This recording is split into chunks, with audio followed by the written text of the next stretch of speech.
Hello chess fans, this is Rick from Chess to Impress.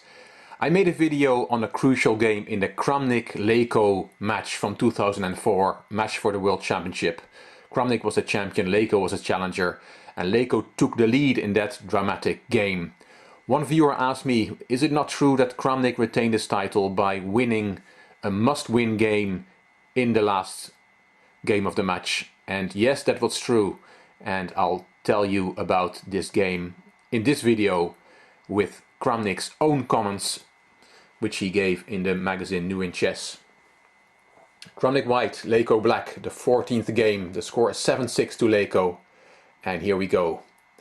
e4, c6, d4, d5, the Caro-Kann. And as Kramnik says, the only move in a must-win situation is to play the advanced variation. Bishop f5, h4, h6, g4, standard theory.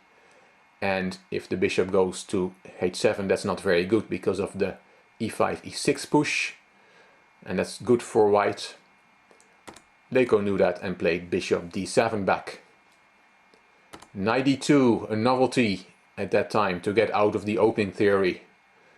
c5, Kramnik took, e6, knight b3, and Leko had to take on c5 now, because otherwise he might not regain that pawn. Knight takes, and with queen a5 check, black wins the piece back.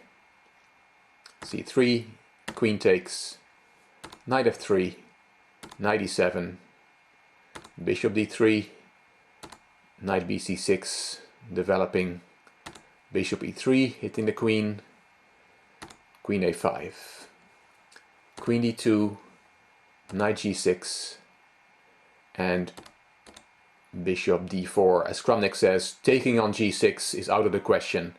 White does not want to give up his strong bishop for the knight.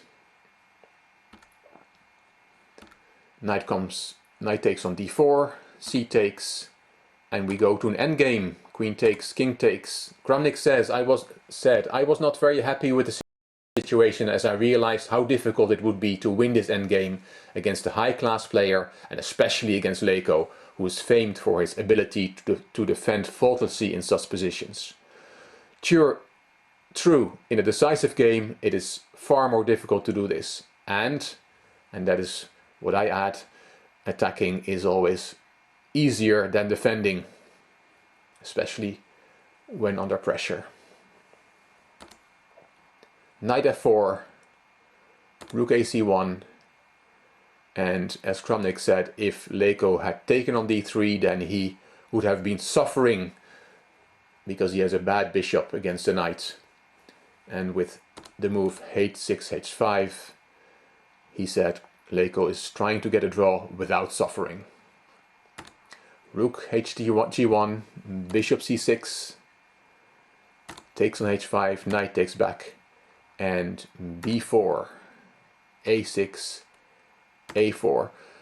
White sees he cannot crash through on the king side. He needs to open a second front, and that's what he's doing. So he's playing on both sides of the board. King d8, and Kramnik called this the natural reaction of a tired organism. What Leko should have tried is take the pawn on bishop takes a4, and after rook c7 play bishop b5.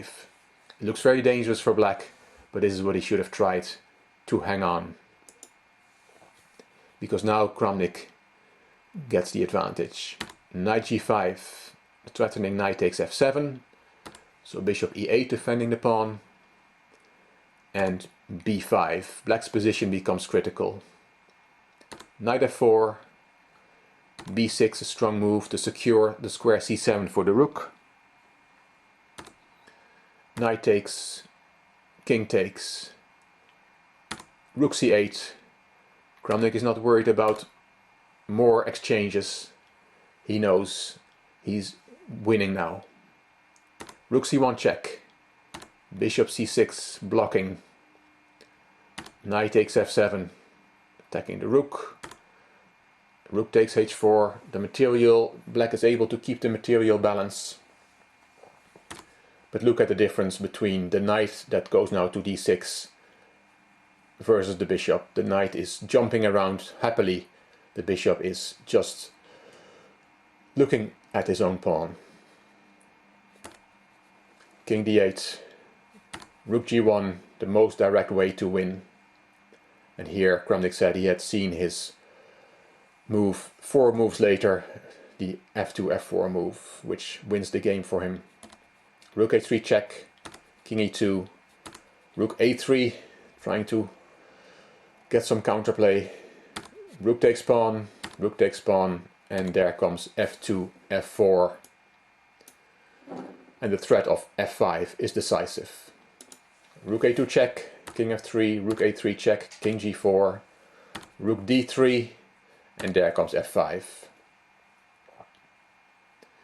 If you take that pawn, then there's king takes f5, bishop d7 check, e6, and for example rook f3 check, king g4, and white wins material. Leko did not take on f5, he played rook takes d4 check, king g5, and the king infiltrates in the black camp. The king in the endgame is almost worth a rook. It's a very strong piece in the endgame. E takes f5, king f6. White is closing the mating net around the poor black king. Rook g4, rook c7, rook h4 was Leko's last move, because after knight f7 check he resigned as there is a mate in 2. King e8 is the only move, and then rook c8 check, king d7, and rook d8 checkmate, an unusual checkmate pattern, but a beautifully played game by Kramnik in a must-win situation. The match was 7-7 in chess.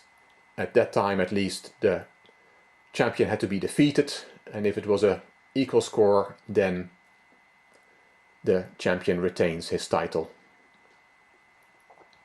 A few quotes from Yevgeny Bareyev, Kramnik's second, of his emotions of what happened during that final game. He said, "Our whole camp is sitting together, eating, drinking, worrying, watching the monitor. I'd already been for my walk with Arshak," which is Leko's father-in-law. "We discussed all the problems. I'd calmed him down. I said that everything would be fine.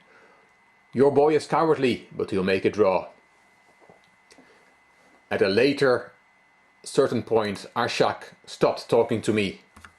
Or to be more precise, his mood darkened and he lost the desire to socialize. We walked around looking happy, although we didn't want to celebrate early so as not to jinx it. We roused ourselves with wine. In general, we were happy that it was all ending so well, like in a fairy tale. No one believed Vladimir could change the course of the match, apart from him. And the final quote. "The closing ceremony was delayed by half an hour. They said they were waiting for Leko to calm down. When he lost, having been a millimetre from eternal glory, this crushed him. He suffered terribly." Yeah, it's hard to imagine the state that Leko would have been in. He was so close to become world champion, which must have been a lifetime goal for him. Hope you enjoyed this story about the final game, dramatic game of the 2004 World Championship match.